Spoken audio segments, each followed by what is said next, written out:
সন্তুষ্ট লাগিছে ৰিজাল্টটো পাই যেনেকৈ আশা কৰিছিলোঁ তাৰ মতে। তোমাৰ নাম? মোৰ নাম নমস্কাৰ প্ৰিয়ংকা ৰাও।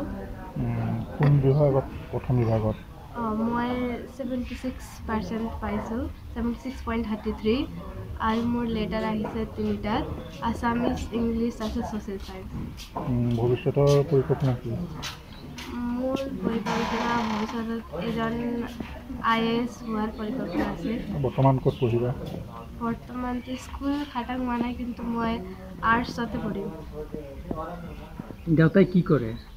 দেউতা নাই, মা আছে। মায়ে অফিচত কাম কৰে, পোষ্ট অফিচত কাম কৰে। সন্তোষজনক। আমি এনে 6 বছৰ ধৰি এই বিদ্যাপীঠত আমাৰ ইয়াৰ পৰা ছাত্ৰ ছাত্ৰী যিবিলাকে মেট্ৰিক পৰীক্ষা দিছিলে তেওঁলোকৰ 100% মানে উত্তীৰ্ণ হৈ আছে 6 বছৰ ধৰি। আৰু এটা ভাল মানে দিশ যে আমাৰ তৃতীয় বিভাগত মানে এটাও আজিলৈকে মানে উত্তীৰ্ণ তেনেকৈ নজিৰ নাই আৰু। গতিকে এইবাৰো তেনেকৈ 100% উত্তীৰ্ণ হৈছে।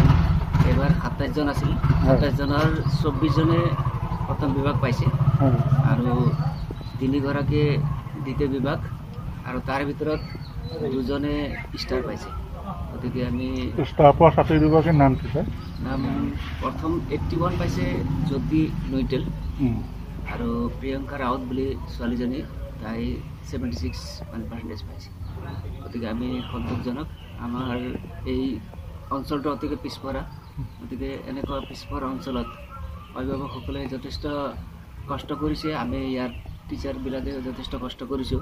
গতিকে এই ফলটো আমি পাবলৈ সক্ষম হৈছোঁ, তাৰ কাৰণে আমি